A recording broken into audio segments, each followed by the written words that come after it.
Welcome, everybody, and we've got Joe Mazur with us today with Michelin. And you guys obviously know Michelin because they've been famous in pop culture from the Ghostbusters to a lot of other things, right? Well, actually, that was a Pillsbury Doughboy, but we have the Oh, was Michelin it? Man that looks like the Pillsbury Doughboy. Hey, That's aren't they cousins? I think. I think so. I think I so. thought it was Michelin. Yeah. Goes to show how long ago I watched it. But that's funny that the takeaway that I got from that movie is that it's Michelin. We know. We've heard guys that get a before. lot? Yeah. Yes. That's good. That's free publicity. Absolutely. And I guess that's positive publicity because although he was kind of, I don't know if he was a bad guy or not. You know, the Michelin Man is an iconic brand for us. So anyway, he's recognized, and the fact that they even, put him in that they recognize, it looks like Yeah, the Michelin Man. So totally they will does. take it. And he was cool. He was a cool, Yeah. big guy. That's So right. that's cool. How did that even come up, the Michelin Man? Because it's such an iconic character. So actually, the Michelin brothers that started the company in the late 1800s actually started making bike tires. Been around for a while. Been around for a while, and then they actually were stacking these tires up. And before they put carbon black in tires, it kind of looked like a man, so they called it the Michelin Man. No So that's why you see the little The rings. the rings. Yeah, Oh, man. That Yeah, makes a lot of sense. Yeah, And it's super cool looking. absolutely, It's very cool. absolutely. And so that's been the same icon or character since the 1800s. It's kind of evolved. He got a little slimmer, and the fitness and stuff. But they on were a keto diet, right? absolutely no. They were very marketing savvy. So they took the Michelin Man. They also back in the day when they were trying to encourage people to use tires, they made maps and guides, and they also made restaurants. They rated restaurants, so they have the Really? Michelin guides and the Michelin restaurants. That's It the all same came from company? that, No to way. try to encourage people to use the tires. So it's an experience side of the business, but it's part of Michelin. So. Wow, that's insane. Because I've always heard Michelin rated a restaurant, and I thought it was completely different. I didn't realize it had the same roots, I guess. Absolutely, That's absolutely. very, very cool. Yeah. Man, that's very cool story. Yeah. And you were saying they were trying to get people to buy tires. What was the reason that people were not buying them?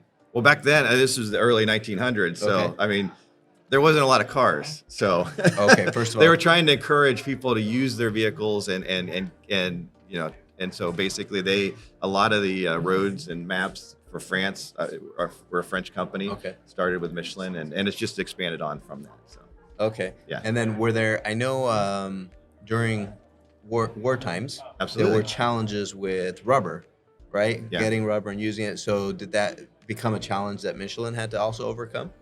absolutely. I mean, especially, it's World War II. They're right there Yeah. in the thick of it in Europe. So those are all challenges that we always have to overcome. Yeah. So. Have to be. Yeah. And I've heard, I'm like asking you history on some stuff. You're like, No, hey, yeah. take it easy. But I know right now they're saying like the rubber supply and other things is becoming a lot more difficult to get. So is that like one of the main challenges for Michelin, or what's some of the challenges that Michelin has on their radar and that they're trying to overcome, I guess? Well, the raw material challenge, especially in Europe. We're a European-based company, Okay. and with the war that's going on, that caused some challenges. That's a good point, But we're a global company, and so we have global resources, and we're very innovation. So we kind of overcome. And there's always a challenge. There's Yeah. always a challenge. So we've been around for over 100 years, so we've had to get through a few of them. That makes a lot of Yeah. sense. And I guess the transition from it used to be, you used to see tire shops, I don't know if on every block, but in cities, it was very common to see them all over. Right. You wouldn't have an issue. And a lot of the transition has moved globally, like not just for tires, but any business is more digital now. People go online, they search it, they buy it. Has that been a good thing, especially since it's a European-based company and they do have a strong presence in the U.S.? Has the digital environment made it easier or tougher for Michelin? It's actually made it easier for the consumer, I think. We don't own our distribution in North America. We Oh, go through our interesting. partners. Okay. Tires is an expensive purchase, and like anything, you're going to go online, and most consumers do check online. But we enable if they come to our site, we have like what we call a buy now button, which will send it to our partners that we that we like Yeah. that can help them and sell the tires. But the good thing about tires is you have to get them installed, and unless you have your own little local shop or That's a good point. that equipment, you're going to go to the retailer to have them installed. So usually they shop online, and either they can purchase online or they can go to the retailer knowing what they've looked at online and take it there. So Okay, yeah. that's very interesting.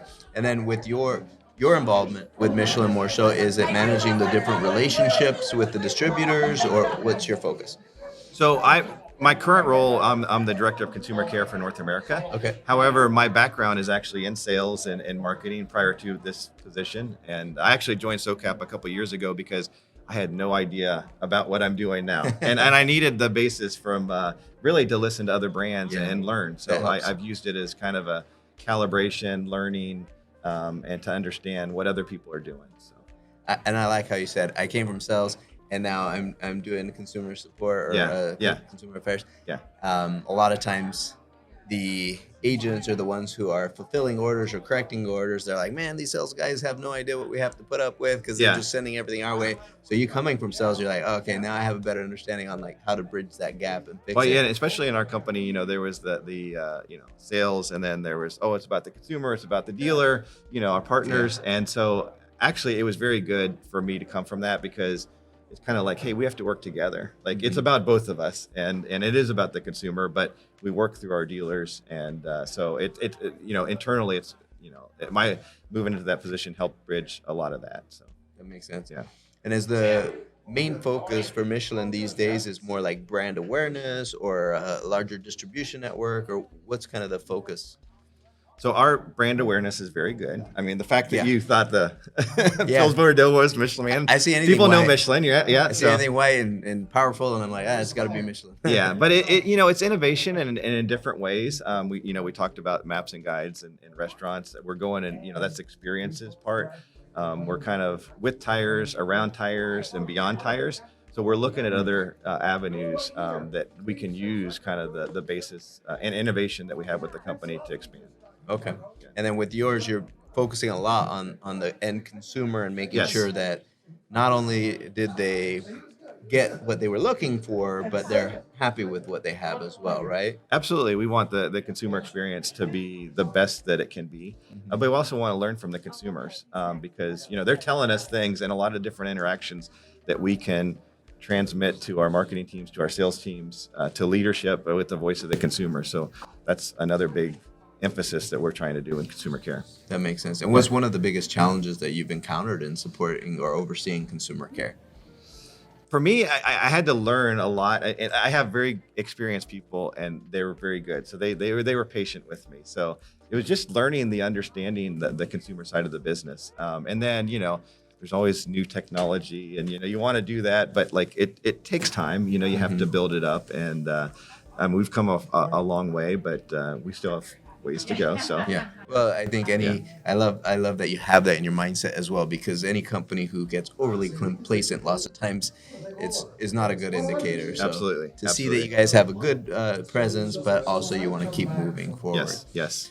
And then what would you say would be the growth objective so you have customer service is a big point and sales is a big point. So how do has there been issues? I guess I'm trying to think how to say it, but are there ever issues where sales and customer service conflict instead of flow smoothly?